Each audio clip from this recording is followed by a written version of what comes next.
UAE는 절대로 프랑스를 떠날 수 없습니다. 중동을 움직여온 저희 나라의 영향력을 보면 그 누구도 프랑스에 등을 돌릴 수가 없죠. 프랑스는 그 이름값 하나로 UAE의 천문학적인 자금력을 등에 업고 라팔 F5 전투기 프로젝트에 천문학적인 개발비를 요구해왔죠. 하지만 더 치욕적인 점은 따로 있었습니다.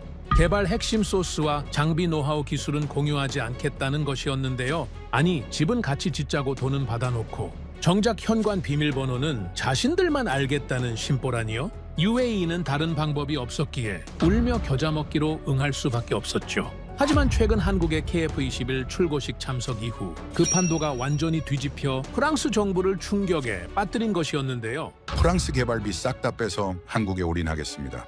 지금 전 세계 규칙을 한국이 바꾸고 있다는 걸 아직도 모릅니까? 과연 UAE는 프랑스에 완전히 등을 돌리면서까지 한국을 선택한 이유는 무엇이었을까요? 프랑스가 놓쳤을 때 대한민국이 꽉 잡아버린 미래, 그 비밀을 낱낱이 공개하겠습니다. 이야기를 시작하기 앞서 사연 속의 제작에 힘이 되는 구독과 좋아요 부탁드립니다. 한국을 응원하신다면 대한민국 화이팅이라고 아래 댓글로 남겨주세요.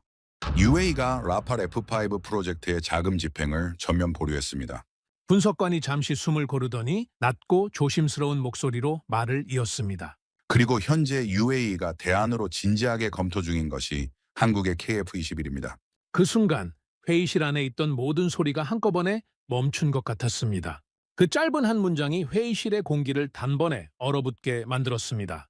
저는 평생 프랑스 방산이 세계의 중심이라는 사실을 단 한순간도 의심해 본 적이 없었습니다. 단순한 자부심이 아니었습니다. 수십 년간의 현장 경험이 만들어낸 확신이었습니다. 라팔은 그 확신의 상징이었습니다. 이집트의 하늘을 날고 인도의 분쟁 국경선을 경계하고 카타르의 사막 위를 가르는 라팔의 실루엣을 볼 때마다 저는 프랑스의 이름이 세계 방산 지도 위에 깊이 새겨지는 것을 느꼈습니다. 계약서에 서명이 될 때마다 세계가 다시 한번 프랑스를 선택했다는 것을 확인받는 기분이 들었습니다. 그 감각이 저를 20년 넘게 이 자리에 붙들어 두었습니다. 그 감각이 흔들리기 시작한 것이 바로 그날이었습니다. 회의는 오후 늦게 아무런 사전 안내 없이 긴급 소집됐습니다. 파리 방산전략위원회 회의실에는 고위 관료들과 방산업체 임원들이 이미 자리를 채우고 있었고 장성 계급장을 단 인물들도 보였습니다. 평소에는 잘 보이지 않던 얼굴들도 섞여 있었습니다. 모두 조용했습니다. 아직 아무도 입을 열지 않았는데도 그 공간에는 날 선 긴장감이 팽팽하게 감돌았습니다. 저는 창가 쪽 자리에 앉아 보고서 표지를 훑었습니다. UAE 라팔 F5 프로젝트 긴급 상황 보고. 솔직히 처음에는 크게 불안하지 않았습니다. UAE와의 협상은 지금까지 수없이 많은 고비를 넘어왔습니다. 가격 줄다리기, 기술 이전 조건, 자국 방산업체 참여 비율 문제. 중동 국가들은 최종 서명 직전까지 압박을 가하고 마지막 순간에 유리한 조건 하나라도 더 끌어내려는 협상 전술을 쓰는 것이 체질화되어 있었습니다. 이번에도 그런 흐름일 것이라고 생각했습니다. 회의가 시작되자 젊은 분석관이 앞에 나섰습니다. 그는 목소리를 조금 낮추며 상황을 설명했습니다. UAE는 라팔 F5 공동 개발 프로젝트에 투자하기로 합의된 약 35억 유로, 우리 돈으로 5조 원이 훌쩍 넘는 규모의 자금 집행을 전면 중단했습니다. 재협상 요청도 없었고 공식적인 이유 통보도 없었습니다. 그냥 조용히 연락이 끊겼습니다. 내부 정보망을 통해 포착된 신호가 하나 있었는데 그것이 바로 KF-21이었습니다. 회의실에 잠깐의 정적이 흘렀습니다. 그리고 곧이어 웃음이 번졌습니다. 처음에는 낮은 피식하는 소리로 시작됐다가 이내 여기저기서 코웃음이 흘러나왔습니다. 한 장성이 팔짱을 끼며 안경 너머로 분석관을 바라보았습니다. 한국 전투기가 라팔의 대안이 된다고요? 협박도 좀 그럴싸해야 통하죠? 옆에 앉은 고위 관료가 바로 맞장구를 쳤습니다. KF-21은 엔진도 미국산이고 스텔스 기능은 아직 완성도 안 됐습니다. 실전 검증이라고는 단 한 번도 없는 전투기예요. 그런 것을 대안으로 들고 나온다는 게 오히려 더 창피한 일 아닌가요? 어차피 결국 돌아올 겁니다. 중동 국가들에게 진짜 선택지는 없으니까요. 안도와 비웃음이 뒤섞인 분위기가 회의실을 채웠습니다. 대부분이 이미 결론을 내린 얼굴이었습니다. UAE의 전술적 압박이고 시간이 지나면 결국 테이블로 돌아온다는 것이 주류 판단이었습니다. 저는 그 웃음의 물결 속에서 혼자 입을 다물고 있었습니다. 무언가 이상했습니다. 회의실 안의 모든 사람이 같은 방향을 보고 있을 때 저만 혼자 전혀 다른 방향에서 무언가를 감지하고 있는 것 같은 불편함이 저를 붙잡았습니다. 지난 몇 달 동안 저는 중동 협상 상대들이 달라지고 있다는 것을 몸으로 느끼고 있었습니다. 예전에는 가격을 깎거나 기술 지원을 조금 더 얹어주면 웃으며 서명하던 그들이 요즘에는 완전히 다른 질문들을 가져오기 시작했습니다. 이 전투기를 우리가 완전히 통제할 수 있습니까? 고장이 났을 때 프랑스의 허락 없이 수리할 수 있습니까? 우리가 원하는 미사일을 달 수 있습니까? 전시 상황에서 우리 판단만으로 출격 명령을 내릴 수 있습니까? 프랑스의 대답은 언제나 같은 방향이었습니다. 핵심 소스 코드는 프랑스 관할입니다. 무장 변경 시에는 프랑스 측과 협의가 필요합니다. 정비는 승인된 업체를 통해야 합니다. 저는 그것을 기술 주권 보호의 원칙이라고 불렀고 그 원칙이 옳다고 오랫동안 믿어왔습니다. 그런데 이제 그 대답이 계약을 지키는 것이 아니라 관계를 끊는 이유가 되고 있다는 것을 서서히 느끼기 시작하고 있었습니다. 회의는 예상대로 빠르게 마무리됐습니다. UAE는 결국 돌아온다는 결론, 추가 대응은 불필요하다는 판단. 저도 겉으로는 그 흐름에 따랐습니다. 보고서를 접어 가방에 넣었습니다. 그러나 회의실을 나서면서도 머릿속에는 그 마지막 한 문장이 계속 맴돌았습니다. KF-21, 한국의 KF-21. 그날 저녁, 저는 사무실에 홀로 남아 처음으로 한국 방산 자료를 본격적으로 펼쳤습니다. KF-21의 기술 사양, 개발 현황, 수출 전략, 중동 협력 가능성. 처음에는 가볍게 확인하는 정도로 시작했습니다. 어떤 부분이 UAE의 시선을 끌었는지 그 하나만 파악하면 충분하다고 생각했습니다. 하지만 페이지를 넘길수록 손이 점점 느려졌습니다. 한국은 단순히 전투기 한 대를 파는 것이 아니었습니다. 그들이 설계한 것은 구매국이 원하는 무장을 직접 통합할 수 있는 개방형 플랫폼이었습니다. 현지 정비 인력 교육을 처음부터 기본으로 제공했고 공동 개발, 참여 구조를 통해 구매국이 그 나라 실정에 맞게 개발 과정에 직접 개입할 수 있는 여지를 두고 있었습니다. 무기를 사는 나라가 단순한 구매자가 아니라 그 무기를 함께 만드는 파트너로 서는 구조였습니다. 저는 그 구조를 읽으면서 수년 전 아부다비 협상장에서 있었던 한 장면이 불현듯 떠올랐습니다. UAE 군 관계자가 라팔에 자국산 미사일을 탑재할 수 있는지 물어왔을 때 우리 협상단은 즉답을 피하고 프랑스 본부의 승인 절차를 먼저 거쳐야 한다고 답했습니다. 직접적인 거절은 아니었지만 사실상 안 된다는 말과 다름없었습니다. 잠깐의 침묵이 흐른 뒤 UAE 관계자가 조용히 고개를 들었습니다. 그렇다면 우리는 전투기를 사는 것이 아니라 우리 하늘을 지킬 때마다 프랑스의 허락을 구하는 관계를 사는 거군요. 당시 우리 협상단은 그 말을 뒤에서 비웃었습니다. 어느 나라도 첨단 기술을 그냥 공짜로 내주지 않는다며 이해하지 못하는 상대가 무지한 것이라고 했습니다. 계약은 결국 체결됐고 저도 그 순간을 잊어버렸습니다. 그런데 그날 밤 그 말이 전혀 다른 무게로 다시 들렸습니다. 그것은 감정적인 반응이 아니었습니다. 그것은 경고였습니다. 어쩌면 이미 그때부터 UAE는 다른 길을 찾기 시작했던 것인지 모릅니다. 그들은 그 협상 자리에서 이미 결정을 내리고 있었는데 우리는 끝까지 그것을 보지 못했던 것입니다. 새벽이 가까워서야 저는 화면에서 눈을 뗐습니다. 창밖에는 파리의 야경이 여전히 화려하게 펼쳐져 있었지만 그 빛들이 눈에 들어오지 않았습니다. 머릿속에는 오직 하나의 생각만이 맴돌고 있었습니다.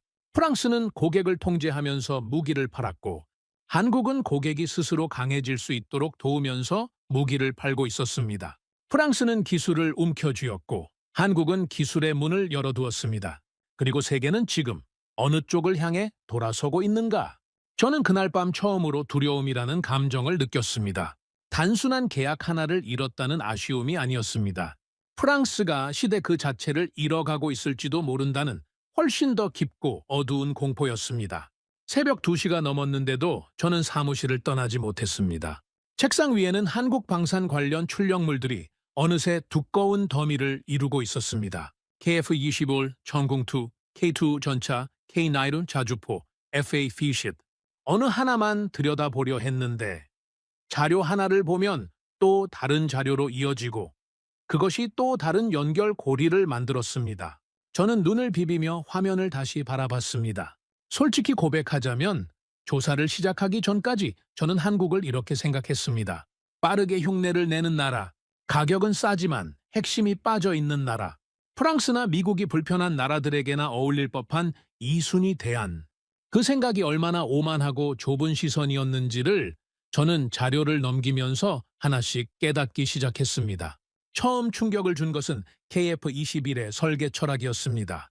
라팔은 프랑스가 설계하고 프랑스가 통제하고 프랑스가 운영 규칙을 정하는 전투기입니다. 구매국은 그 전투기를 받아서 쓰면 됩니다. 허락 범위 안에서. 반면 KF-21은 구매국이 원하는 무장을 자유롭게 통합할 수 있는 개방형 플랫폼으로 설계되어 있었습니다. 구매국이 직접 운영 시스템 일부에 접근할 수 있고 현지 정비 인력 교육을 기본 패키지에 포함했으며 공동 개발 참여 구조를 통해 그 나라 실정에 맞게 개발 방향에 직접 개입할 수 있는 여지를 두었습니다. 저는 화면 앞에서 혼자 중얼거렸습니다. 이건 무기가 아니라 플랫폼이다. 그 차이가 왜 중요한지 저는 직관적으로 알 수 있었습니다. 무기를 사는 나라는 그 무기가 작동하는 동안 공급국에 의존합니다.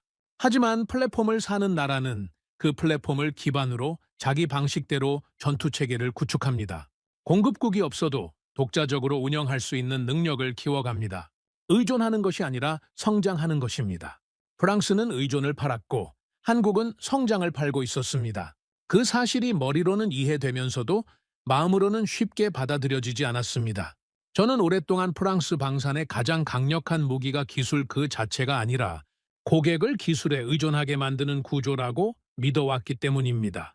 한번 라팔을 산 나라는 라팔 없이 전쟁을 할 수 없게 됩니다. 부품도 프랑스에서 사야 하고 소프트웨어 업데이트도 프랑스를 거쳐야 하며 고급 정비 인력도 결국 프랑스 교육을 받아야 했습니다. 우리는 그것을 기술적 우위라고 불렀고 그것이 프랑스 방산의 생명줄이라고 생각했습니다. 하지만 고객의 눈으로 그 구조를 바라보면 다른 이름이 붙습니다. 종속, 그 단어가 머릿속에 박히는 순간 등골이 서늘해지는 느낌이 들었습니다. 다음 날 아침 국방부 내부에서는 비공개 대책 회의가 다시 열렸습니다. 전날보다 분위기가 한층 무거워졌습니다. UAE의 침묵이 예상보다 길어지고 있었고 일부에서는 이것이 단순한 협상 전술이 아닐 수 있다는 우려가 나오기 시작했습니다. 그러나 여전히 주류 의견은 변하지 않았습니다. 기다리면 된다. 결국 UAE는 돌아온다. 한 장성이 목소리를 높였습니다. 우리가 먼저 조건을 바꿀 이유가 없습니다. 핵심 코드를 양보하면 프랑스 방산의 기반 자체가 흔들립니다. 버티면 그들은 반드시 돌아옵니다. 그러자 회의실 한 구석에서 조용한 목소리가 들렸습니다. 방산 전략을 담당하는 젊은 분석관이었습니다. 그는 손을 살며시 들고 조심스럽게 입을 열었습니다. 죄송합니다만 저는 그렇게 생각하지 않습니다. 이 문제는 핵심 코드의 문제가 아닙니다. 운영 주권의 문제입니다. 회의실이 순식간에 조용해졌습니다. 그는 주눅 들지 않고 계속했습니다. 중동 국가들은 더 이상 미국이나 프랑스의 허락을 받으면서 전쟁을 하고 싶지 않습니다. 그들은 자기 땅을 자기 손으로 지킬 수 있는 무기를 원하고 있습니다. 이건 단순히 성능의 문제가 아닙니다. 그 한 문장이 회의실 안의 공기를 바꿨습니다. 반발하는 얼굴들도 있었지만 무언가를 생각하게 만드는 무게가 그 말 속에 있었습니다. 저는 그 말을 들으면서 가슴이 서늘해졌습니다.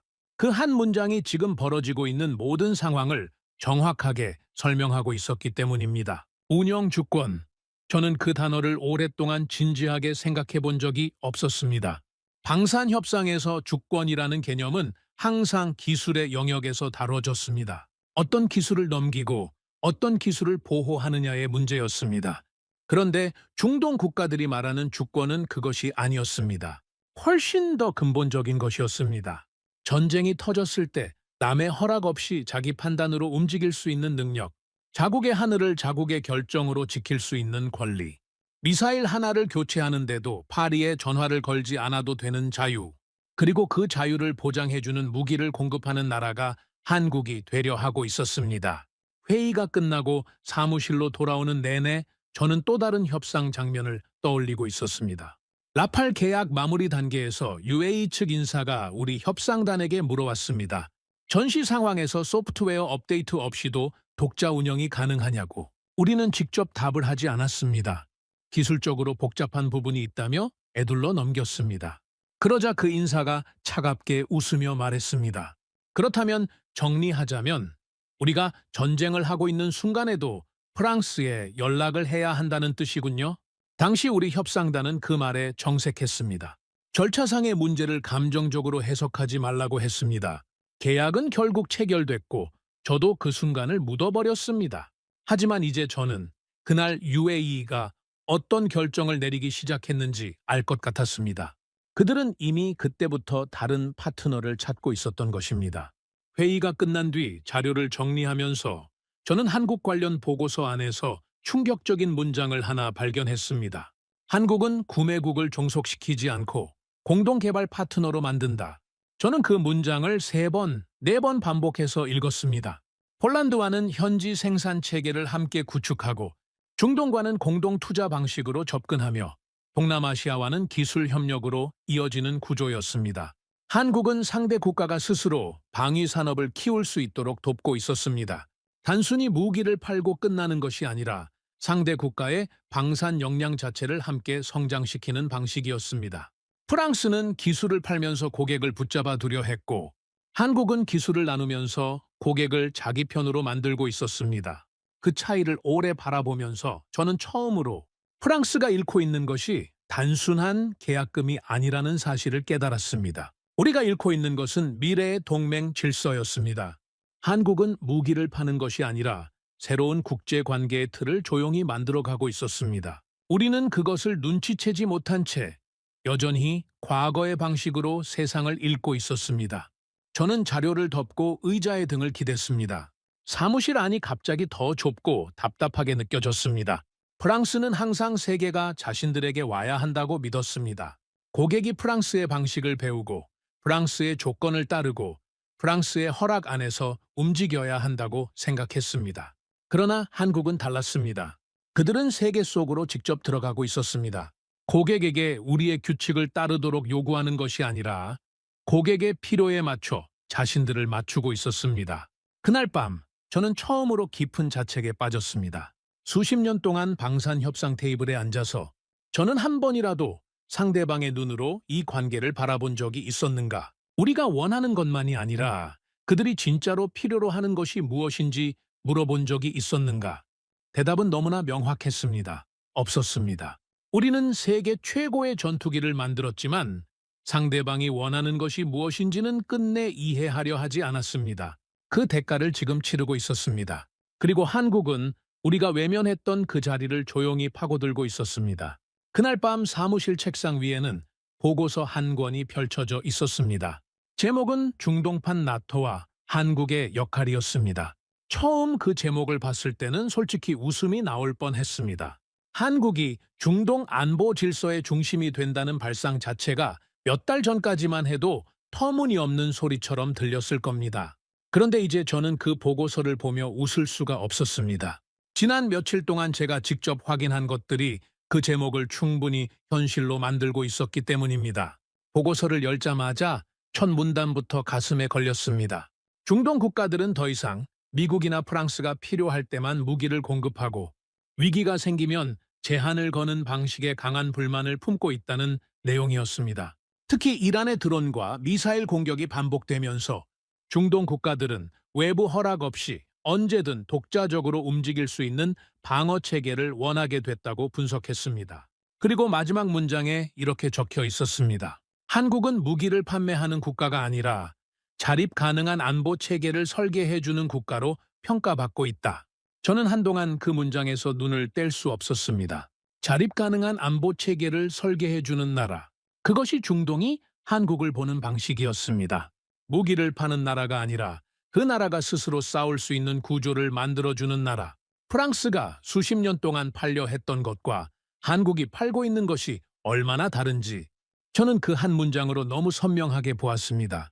보고서를 읽으며 저는 UAE, 사우디, 카타르, 이집트의 최근 방산 움직임을 하나씩 확인해 나갔습니다. 그러면서 한 가지 공통점을 발견했습니다. 그들은 한국 무기를 선택할 때 성능표를 보고 결정하는 것이 아니었습니다. 납기가 빠른가? 기술 이전에 유연한가? 현지 정비와 부품 공급이 가능한가? 정치적 간섭 없이 원하는 무장을 달 수 있는가? 전쟁이 났을 때 프랑스나 미국에 전화하지 않아도 되는가? 그 체크리스트를 보는 순간 저는 중동 국가들이 진짜로 무엇을 원하는지 비로소 이해했습니다. 그들은 가장 비싼 전투기를 원하는 것이 아니었습니다. 가장 자기 것처럼 쓸 수 있는 전투기를 원하고 있었습니다. 한국산 무기는 사는 순간부터 자기 무기가 된다는 인식이 중동 국가들 사이에 빠르게 퍼지고 있었습니다. 반면 프랑스 무기는 사고 난 뒤에도 끝까지 프랑스의 허락 아래 있어야 했습니다. 우리는 고객을 불신했고 한국은 고객을 믿었습니다. 그 차이가 이 모든 결과를 만들고 있었습니다. 이틀 뒤 저는 국방부 비공개 브리핑에 참석했습니다. 브리핑 자료에는 충격적인 분석이 담겨 있었습니다. UAE의 이탈은 단일 계약의 실패가 아니라 프랑스 방산 모델 전체에 대한 거부일 수 있다. 회의실이 순식간에 술렁였습니다. 한 고위 관료가 자리에서 벌떡 일어서다시피 하며 목소리를 높였습니다. 말도 안 되는 분석입니다. 중동 국가들이 감히 프랑스를 버린다고요? 그들이 F-35를 살 수 있습니까? KF-21이 내일 당장 완성됩니까? 우리에게는 라팔이 있고 라팔은 세계 최고의 전투기입니다. 그러나 맞은편에 앉아있던 전략분석 담당 관료가 조용히 그러나 단호하게 말했습니다. 이미 폴란드는 한국으로 갔습니다. 동유럽도 움직이고 있습니다. 사우디도 신호를 보내고 있습니다. 문제는 이제 시작일 뿐입니다. 그 말이 떨어지자 회의실이 다시 술렁였습니다. 저는 그 소란 속에서 등줄기에 식은땀이 흐르는 것을 느꼈습니다. 처음으로 프랑스 방산이 구조적으로 무너질 수 있다는 두려움이 현실로 느껴지기 시작했습니다. 브리핑이 끝나고 저는 사무실로 돌아오지 않고 바로 전화기를 꺼내 들었습니다. 몇 년 전부터 인연을 이어온 UAE 국방자문관이 있었습니다. 공식 협상 루트가 아닌 개인적인 관계로 가끔 연락을 주고받던 사람이었습니다. 저는 조심스럽게 그에게 전화를 걸었습니다. 몇 번의 신호음이 울린 뒤 그가 전화를 받았습니다. 감봉, 오랜만이네요? 오랜만입니다. 직접적으로 물어봐도 되겠습니까? 물론이죠. 정말로 프랑스를 떠날 생각입니까? 짧은 침묵이 흘렀습니다. 그러더니 그가 천천히 말했습니다. 우리는 프랑스를 싫어하는 것이 아닙니다, 감봉. 그렇다면 왜입니까? 프랑스는 아직도 우리를 고객으로 봅니다. 한국은 우리를 파트너로 봅니다. 저는 그 말을 듣고 잠시 아무 말도 할 수 없었습니다. 그가 계속했습니다. 그들은 우리에게 싸우는 법을 가르치려 하지 않습니다. 우리가 스스로 지킬 수 있게 도와줍니다. 그 차이를 프랑스는 끝까지 이해하지 못하더군요. 통화는 짧게 끝났습니다. 저는 한동안 전화기를 손에 든 차에 서 있었습니다. 고객과 파트너의 차이, 가르치는 것과 함께하는 것의 차이, 그것이 프랑스가 끝내 하지 못한 것이었습니다. 우리는 오랫동안 중동을 배워야 할 학생으로 보았습니다. 기술을 가진 쪽과 없는 쪽, 선택해주는 쪽과 선택받는 쪽, 그 위계를 너무나 당연하게 여겼습니다. 그리고 세상은 그 위계 자체를 거부하기 시작했습니다. 그날 밤 저는 다시 자료를 폈습니다. KF-21 하나만이 아니었습니다. 한국은 중동 국가들에게 천공투 방공망과 K2 전차, K9 자주포를 함께 제공하면서 군수 지원 체계와 정비 인력 교육까지 묶어서 설계해주고 있었습니다. 거기서 끝이 아니었습니다. 에너지 협력과 원유 공급망까지 연계해서 안보와 경제를 하나의 틀 안에서 연결하는 구조를 만들어가고 있었습니다. 저는 그 전체 그림을 보며 창밖을 바라봤습니다. 파리의 야경은 여전히 아름다웠습니다. 하지만 저는 처음으로 그 아름다움 뒤에 깔린 쇠락의 냄새를 맡는 것 같았습니다. 프랑스는 거래를 하고 있었습니다. 한국은 세계를 자기 편으로 만들고 있었습니다. 그 차이는 생각보다 훨씬 크고 생각보다 훨씬 빠르게 현실이 되어가고 있었습니다. 며칠이 지나도록 프랑스 국방부와 방산업계의 분위기는 달라지지 않았습니다. 표면적으로는 평온했습니다. 공식 회의에서 장성들은 여전히 라팔 F5가 세계 최고 수준의 전투기가 될 것이라 강조했고 일부 관료들은 KF-21이 아직 완성 단계가 아니라는 사실을 반복해서 꺼냈습니다. 엔진도 미국산이고 스텔스도 미완성이며 실전 검증 기록도 없다는 말이 회의실마다 이어졌습니다. 하지만 저는 그 말들이 점점 공허하게 들리기 시작하고 있었습니다. 왜냐하면 중동 국가들은 더 이상 세계 최고라는 수식어에 움직이지 않았기 때문입니다. 그들이 원하는 것은 성능 순위가 아니었습니다. 자기 손으로 통제할 수 있는 무기, 전쟁이 났을 때 누구의 허락도 없이 쓸 수 있는 무기였습니다. 프랑스가 아무리 라팔의 우수성을 외쳐봤자 그 외침이 닿지 않는 귀에는 아무 소용이 없었습니다. 그리고 그 무렵 저는 한 장의 문건을 받았습니다. 중동 전문 정보 분석가를 통해 비공식으로 입수된 내부 문건이었습니다. 저는 사무실 문을 잠그고 그것을 펼쳤습니다. 처음 몇 페이지는 이미 알고 있던 내용이었습니다. UAE와 한국 사이의 물밑 접촉 정황, KF-21 공동개발 논의, 현지 정비 시설 구축 협의. 하지만 마지막 장에서 손이 멈췄습니다. 문건에는 이렇게 적혀 있었습니다. UAE가 KF-21 사업의 장기 투자안으로 검토하고 있는 규모가 약 22조 원. 저는 그 숫자를 보고 잠시 숨이 막혔습니다. 22조 원, 그것은 단순히 전투기 몇 대를 사는 금액이 아니었습니다.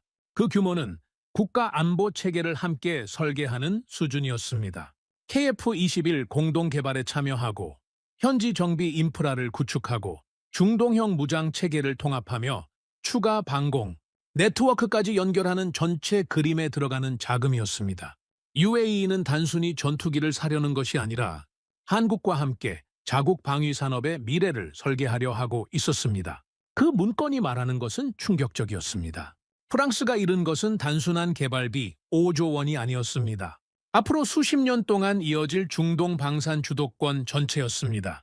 저는 문건을 덮고 한동안 천장을 바라봤습니다. 그 다음 날 열린 비공개 대책회의는 처음으로 날선 언쟁으로 번졌습니다. 한 장성이 먼저 입을 열었습니다. UAE는 F-35도 받지 못하고 KF-21도 아직 완성형이 아닙니다. 기다리면 결국 선택지가 없어서 돌아옵니다.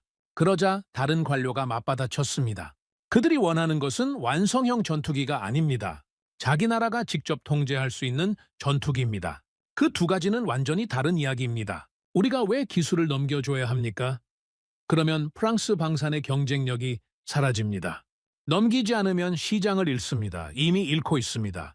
그래도 프랑스의 자존심은 지켜야 합니다. 자존심을 지키려다 나라 전체의 시장을 잃게 생겼습니다.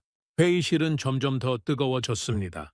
국방부는 방산업체를 탓했고 방산업체는 정부가 기술 이전을 지나치게 막았다고 반박했습니다.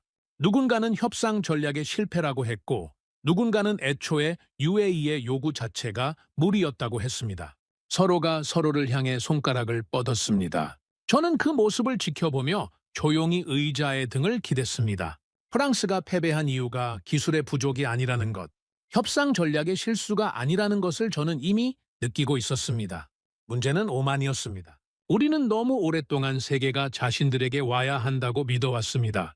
고객이 우리의 조건을 받아들여야 하고 우리의 방식을 따라야 하며 우리의 허락 안에서 움직여야 한다는 생각.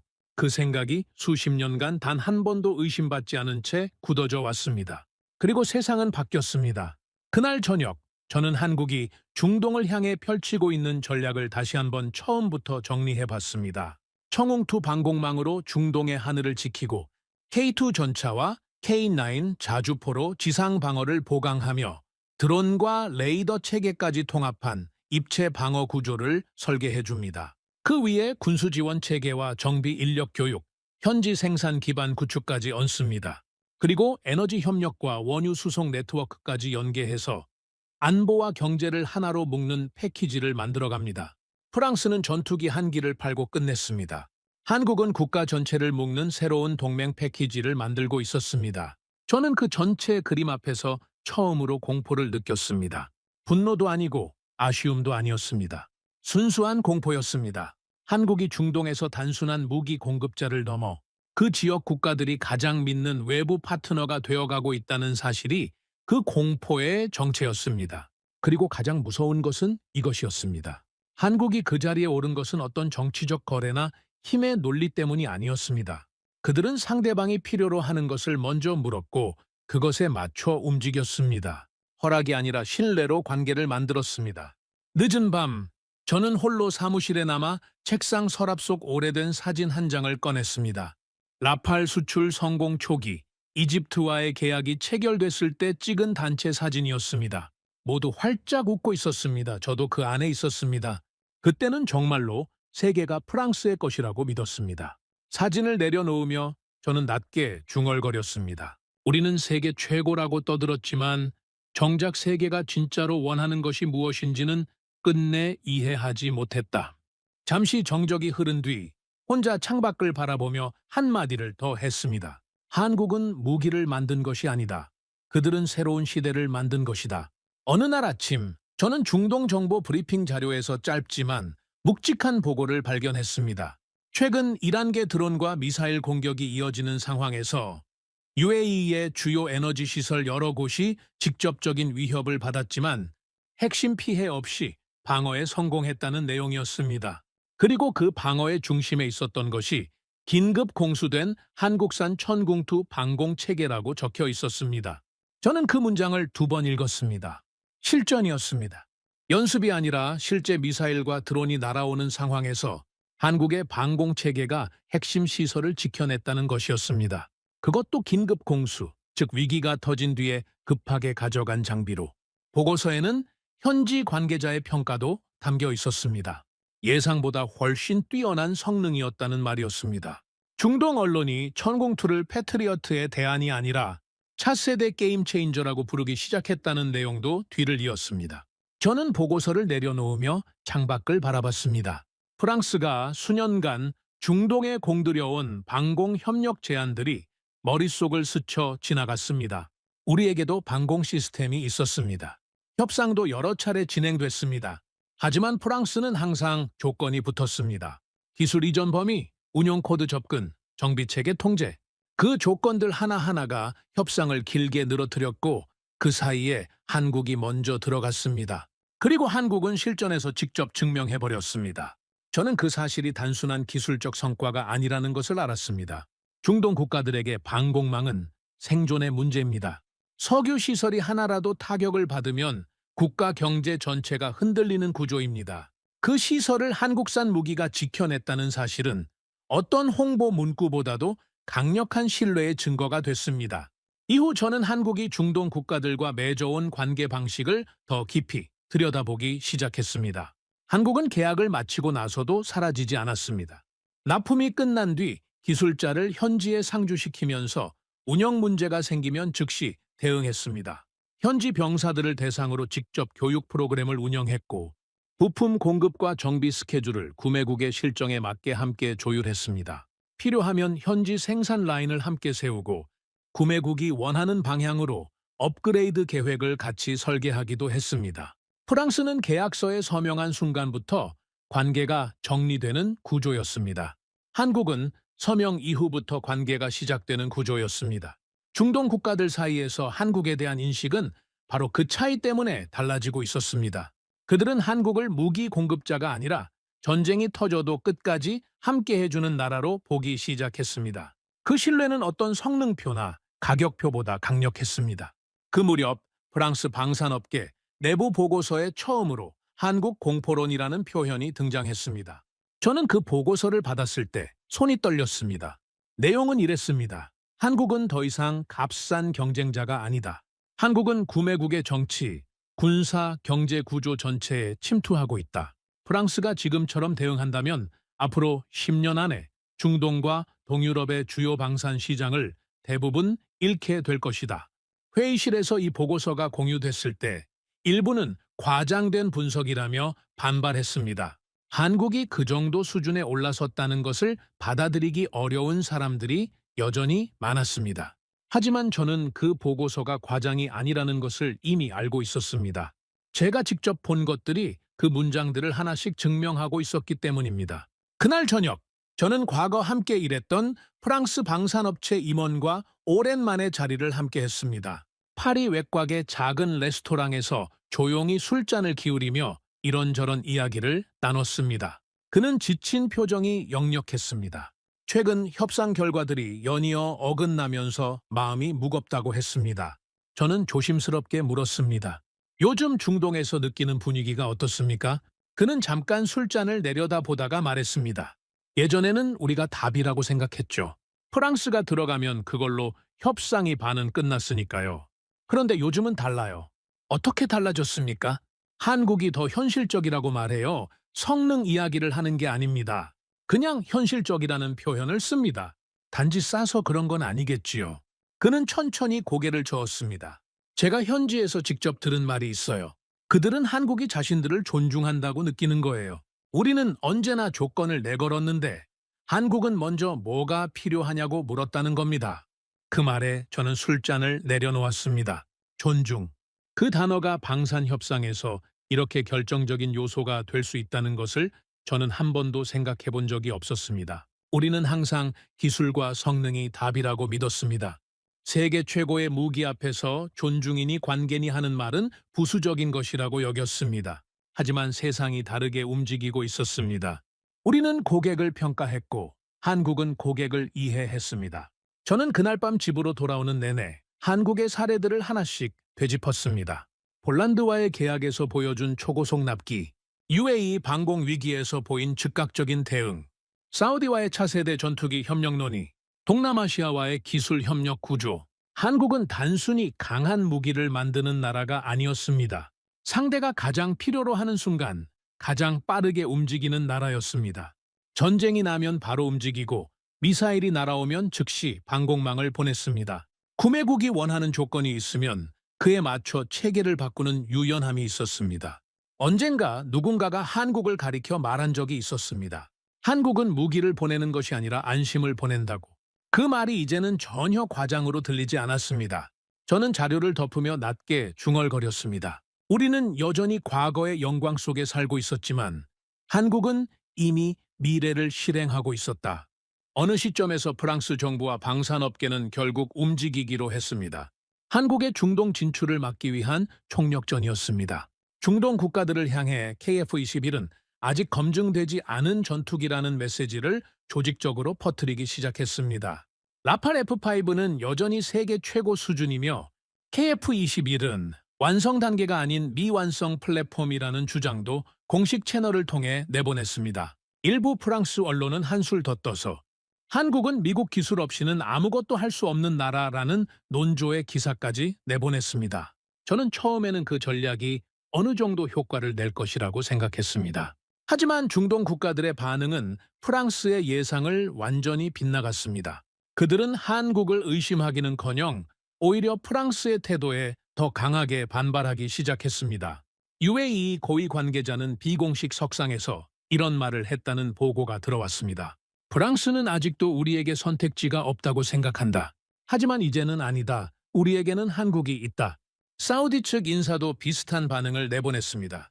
한국은 우리에게 무엇이 필요한지 먼저 묻는다. 프랑스는 자기들이 줄 수 있는 것만 이야기한다. 그 말들이 프랑스 내부에 들어왔을 때 회의실 분위기는 순식간에 얼어붙었습니다. 저는 그 보고를 받으며 오랫동안 말을 잃었습니다. 우리는 경쟁자를 공격함으로써 자신의 입지를 지키려 했는데 중동 국가들의 눈에는 그것이 프랑스의 오만함으로 읽혔던 것입니다. 그들은 공격을 보면서 한국을 더 의심한 것이 아니라 프랑스를 더 멀리하기 시작했습니다. 한국을 흔들려다 오히려 스스로를 흔든 꼴이었습니다. 우리는 거래를 했지만 한국은 관계를 만들었다는 말이 다시 한번 머릿속을 스쳤습니다. 라팔 F5 개발비 공백이 본격적으로 현실화되면서 프랑스 내부는 걷잡을 수 없이 흔들리기 시작했습니다. UAE가 빠지면서 증발한 자금 공백은 수조 원 규모에 달했고 예산 압박이 곳곳에서 터져 나왔습니다. 그러자 그 책임을 두고 국방부와 방산업체 사이에 날선 공방이 벌어졌습니다. 국방부는 방산업체가 기술 이전 협상에 너무 경직되어 있었다고 했습니다. 방산업체는 정부가 지나치게 기술 공유를 틀어막았기 때문이라고 맞섰습니다. 한 장성은 핵심 기술을 넘겼다면 프랑스 방산은 이미 끝났을 것이라고 주장했습니다. 그러자 젊은 실무진이 가만히 있지 않았습니다. 기술을 지키려다 시장 전체를 잃게 됐습니다. 방 안에 팽팽한 침묵이 흘렀습니다. 저는 그 모습을 보며 나라의 쇠락이 이렇게 시작된다는 생각이 들었습니다. 하나의 방향을 향해 함께 움직이는 것이 아니라 서로에게 손가락질하면서 무너지는 방식. 그 풍경이 너무 선명하게 눈에 들어왔고 저는 그것이 무섭고 슬펐습니다. 프랑스가 내부에서 무너지는 사이 한국은 더 빠르게 움직이고 있었습니다. UAE와는 KF-21 공동개발 논의가 구체화됐고 사우디와는 차세대 전투기 협력 가능성이 오가고 있었습니다.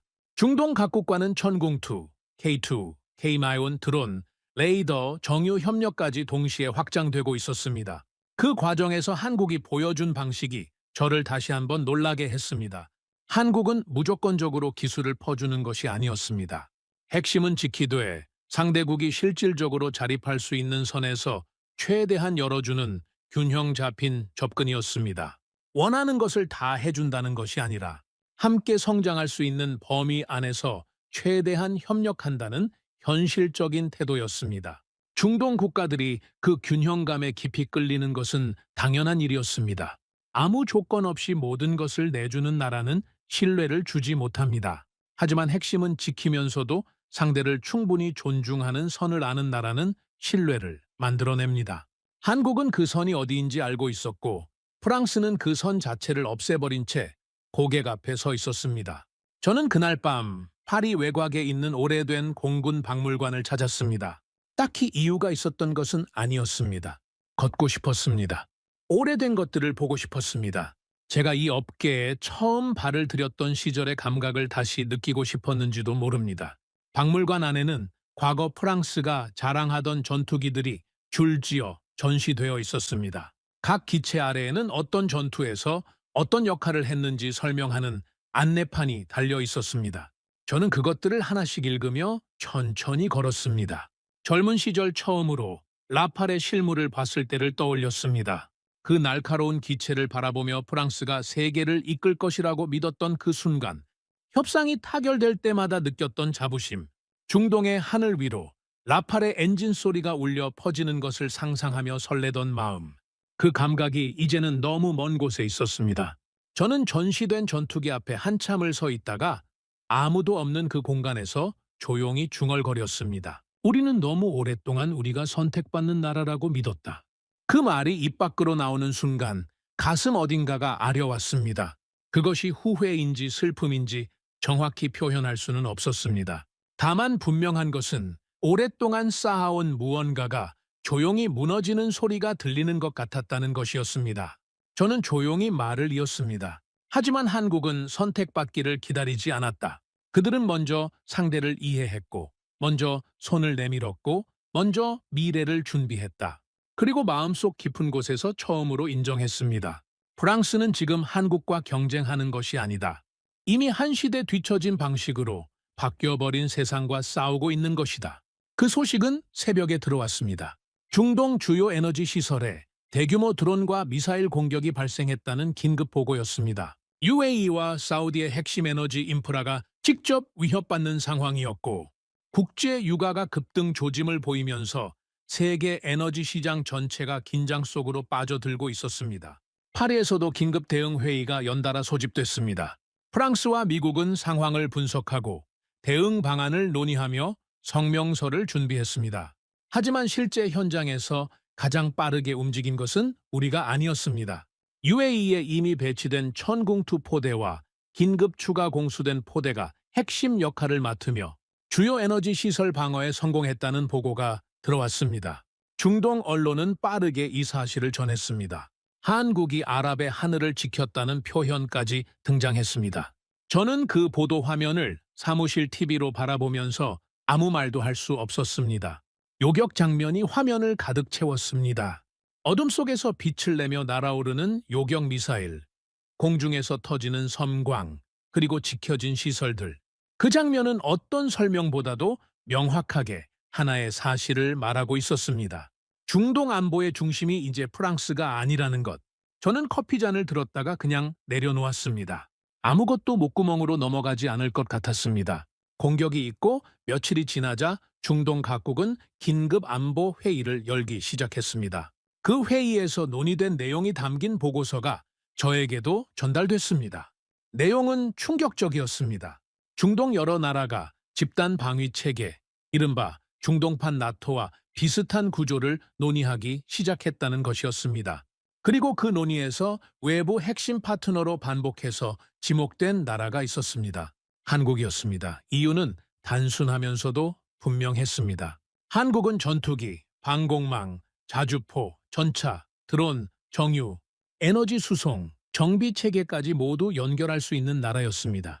게다가 미국처럼 정치적 압박을 가하지 않았고 프랑스처럼 기술을 꽁꽁 움켜쥐고 조건을 내걸지도 않았습니다. 함께 싸우고 함께 지키며 함께 성장하는 방식, 중동이 원하는 것이 바로 그것이었습니다.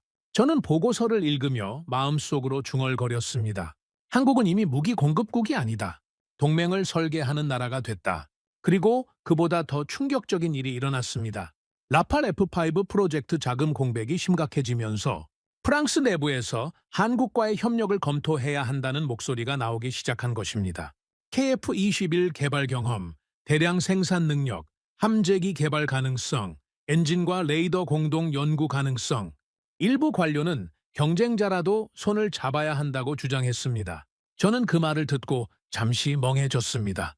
과거에는 프랑스가 세계를 선택해주는 입장이었습니다. 우리가 어느 나라와 협력할지 골라왔습니다. 그런데 이제 프랑스가 한국의 도움이 필요하다는 말이 공식 회의장에서 나오고 있었습니다. 현실이 바뀌었다는 것을 저는 그 순간만큼 선명하게 느낀 적이 없었습니다. 우리가 한국을 내려다보던 시대는 끝났습니다. 그날 저녁, 저는 오랜만에 군 장교로 복무 중인 아들과 식사 자리를 가졌습니다. 오랫동안 바빠서 자주 보지 못했던 터였습니다. 아들은 건강해 보였고 군복이 잘 어울렸습니다. 우리는 식사를 하면서 이런저런 이야기를 나눴고 어느 순간 저는 조심스럽게 물었습니다. 너희 세대는 아직도 프랑스가 세계 최고라고 생각하나? 아들은 잠시 수저를 내려놓더니 천천히 대답했습니다. 아버지, 저희 세대는 최고가 누구냐보다 위기가 왔을 때 누가 끝까지 함께하느냐를 더 중요하게 봅니다. 그게 한국이라는 뜻이냐? 적어도 지금 중동은 그렇게 보는 것 같습니다. 저는 아들의 그 말이 심장 어딘가를 건드리는 것을 느꼈습니다. 군 장교로서 세상을 보는 젊은 세대의 눈에도 이미 그 변화는 분명하게 보이고 있었습니다. 세계 최고의 무기가 아니라 위기의 순간 끝까지 남아있는 파트너. 그것이 다음 세대가 강대국을 평가하는 기준이었습니다. 식사가 끝나고 저는 혼자 센강을 걸었습니다. 강바람이 차가웠습니다. 파리의 밤이 강 위에 그림처럼 펼쳐져 있었지만 그 아름다움이 이상하게 멀게 느껴졌습니다.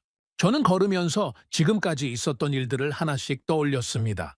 UAE의 침묵, 22조 원 투자 검토, 청웅2의 실전 방어, 중동판 나토 논의, 그리고 프랑스가 한국의 도움을 필요로 하게 된 현실, 그 모든 것들이 하나의 그림으로 연결됐습니다. 저는 강물을 바라보며 천천히 중얼거렸습니다. 우리는 여전히 과거의 왕좌를 붙잡고 있었지만 한국은 이미 미래의 왕좌에 앉아 있었다. 시간이 흐르면서 중동 국가들의 움직임이 더욱 뚜렷해졌습니다. 그들은 한국과의 협력을 단순한 무기 구매로 보지 않기 시작했습니다. UAE, 사우디, 카타르는 한국산 무기를 개별 품목으로 구매하는 것이 아니라 방공망과 전투기, 전차, 군수 지원, 정비, 인력 교육을 하나의 체계로 연결하려 했습니다. 청웅2, KF-21, K2, K9, 드론, 레이더, 위성, 사이버전 능력까지 통합 가능한 나라로 평가받는 한국은 그 자체로 하나의 안보 생태계를 제공하는 파트너가 되어가고 있었습니다. 저는 보고서를 보며 깨달았습니다.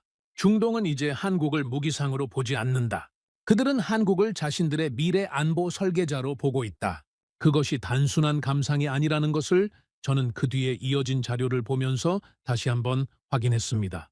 저는 중동 원유 공급 구조를 분석하다가 다시 한번 놀라지 않을 수 없었습니다. 한국은 중동산 원유를 세계에서 가장 많이 수입하는 나라 중 하나이면서 동시에 그것을 정제해 전 세계에 수출하는 핵심 허브 역할을 하고 있었습니다. 호주, 미국, 일본, 싱가포르 여러 나라가 한국산 정제유와 항공유에 의존하고 있었습니다. 그 구조를 보는 순간 저는 중동이 한국을 왜 그토록 신뢰하는지가 한꺼번에 이해됐습니다. 한국은 중동의 원유를 사고 정제해서 전 세계에 팔며 동시에 그 중동 국가들의 하늘과 땅을 지키는 방공망과 무기까지 공급합니다. 안보와 경제와 에너지가 하나로 묶여 있는 것이었습니다. 중동이 한국을 잃으면 단순한 무기 공급자를 잃는 것이 아니라 에너지 수출 파트너와 안보 설계자를 동시에 잃게 됩니다. 그리고 한국 역시 중동과의 관계가 흔들리면 에너지 공급망 전체가 위협받는 구조입니다. 이것은 거래가 아니었습니다. 이것은 운명 공동체였습니다. 저는 그 연결고리를 이해하는 순간 온몸에 소름이 돋았습니다. 프랑스가 수십 년간 중동에서 쌓으려 했던 것이 무엇이었습니까? 무기 계약, 기술 우위, 정치적 영향력. 그러나 한국은 그런 개념이 아니라 서로가 없으면 둘 다 약해지는 구조를 만들어냈습니다. 강요한 것이 아니라 함께함으로써 자연스럽게 형성된 것이었습니다. 그 무렵 프랑스 국방부 안에서도 변화의 바람이 불기 시작했습니다. 더 이상 한국을 무시할 수 없다는 분위기가 확산되면서 내부에 조용히 연구팀이 꾸려졌습니다. 이름은 한국식 방산 모델 분석팀이었습니다. 그 팀이 들여다보는 질문들은 단순했습니다. 왜 한국은 구매국과 오래가는 관계를 만드는가? 왜 한국은 기술을 일부 열어주면서도 핵심을 지키는 균형을 찾았는가? 왜 한국은 단순 수출이 아니라 동맹 구조를 만들어가는가? 저는 그 팀이 꾸려졌다는 소식을 들으며 씁쓸함을 감출 수 없었습니다. 과거 프랑스는 세계가 자신들을 따라올 것이라고 믿었습니다. 다른 나라들이 프랑스의 방식을 배우고 프랑스의 전략을 모델로 삼을 것이라 생각했습니다. 그런데 이제 프랑스가 한국을 배우려는 입장이 되어 있었습니다. 그것이 굴욕인지 진보인지 저는 판단할 수 없었습니다. 다만 시대가 변했다는 것만은 분명했습니다. 저는 마지막으로 한국 관련 보고서들을 책상 위에 정리하면서 제 생각이 처음과 얼마나 달라졌는지를 느꼈습니다. 처음 한국이라는 이름이 회의실에 등장했을 때 저는 비웃음을 참으면서 앉아 있었습니다. 저도 마음속으로는 웃고 있었습니다. 한국이 프랑스의 대안이 된다는 발상 자체가 우습게 여겨졌습니다. 하지만 이제 저는 그 생각이 얼마나 오만한 것이었는지를 압니다. 한국은 단순히 강한 무기를 만드는 나라가 아니었습니다. 그들은 상대를 존중하면서 기술을 나누고 운영 주권을 보장하면서 파트너를 키우며 안보와 경제와 에너지를 하나로 묶어내는 새로운 방식의 강대국이었습니다. 무엇보다 한국은 동맹을 명령으로 만들지 않았습니다. 신뢰로 만들었습니다. 그 차이가 세상을 바꾸고 있었습니다. 저는 한국이 앞으로 중동뿐 아니라 동유럽, 동남아시아, 아프리카까지 영향력을 넓혀갈 것이라는 것을 확신하게 됐습니다. 그것은 예언이 아니라 이미 시작된 흐름이었습니다. 그 흐름의 중심에 한국이 있었고 프랑스는 그 흐름을 따라가야 하는 위치에 놓여 있었습니다. 그날 밤 늦게 저는 센강 근처 벤치에 혼자 앉았습니다. 파리의 밤이 강물 위에 흔들리고 있었습니다. 다리 위로 사람들이 오갔고 강바람이 낮게 불었습니다. 저는 오랫동안 아무 생각 없이 그냥 앉아 있었습니다. 그러다가 천천히 생각들이 정리됐습니다. 강한 나라의 기준이 바뀌고 있었습니다. 더 많이 통제하는 나라가 아니라 더 많이 믿어주는 나라. 더 많이 압박하는 나라가 아니라 더 많이 함께하는 나라. 더 많이 지배하는 나라가 아니라 더 많이 상대를 성장시키는 나라. 그런 나라가 선택받는 시대가 오고 있었습니다. 저는 하늘을 올려다 봤습니다. 파리의 하늘은 구름이 많아서 별이 거의 보이지 않았습니다. 그리고 조용히 중얼거렸습니다. 프랑스는 세계를 지배하려 했지만 한국은 세계와 함께 가는 법을 알고 있었다. 잠시 침묵이 흘렀습니다. 강물이 소리 없이 흘렀습니다. 그래서 미래는 결국 한국의 편이 될 것이다. 저는 지금도 그 센강의 밤을 기억합니다. 그날 저는 처음으로 제 평생의 믿음이 완전히 바뀌었다는 것을 인정했습니다. 프랑스가 세계 최고라는 믿음도, 우리가 선택받는 나라라는 확신도, 그 모든 것이 무너진 자리에 남은 것은 하나였습니다. 한국이라는 나라에 대한 깊은 경이로움. 저는 방산 전문가로 살아오면서 수없이 많은 나라의 무기를 보았습니다. 성능으로 경쟁하고 가격으로 싸우고 정치로 밀어붙이는 방식들을 지켜봤습니다. 그런데 한국은 달랐습니다. 그들은 기술을 팔면서 신뢰를 쌓았고 무기를 전달하면서 관계를 만들었습니다. 우리는 무기를 팔고 있었지만 한국은 신뢰를 팔고 있었습니다. 그 한 문장이 제가 오랫동안 보지 못한 세상의 진실이었습니다. 여러분은 이 이야기를 들으며 어떤 생각이 드셨나요? 프랑스 방산 전략가의 눈으로 바라본 한국, 충분히 자랑스럽지 않으셨나요? 한국은 단순히 무기를 잘 만드는 나라가 아닙니다. 상대를 존중하고 함께 성장하고 신뢰를 통해 세계와 연결되는 새로운 방식의 강대국으로 나아가고 있습니다. 구독과 좋아요로 응원해 주시면 더욱 재미있는 이야기로 찾아뵙겠습니다. 해외 감동 사연을 소개해드리는 스페셜 코리아였습니다. 감사합니다.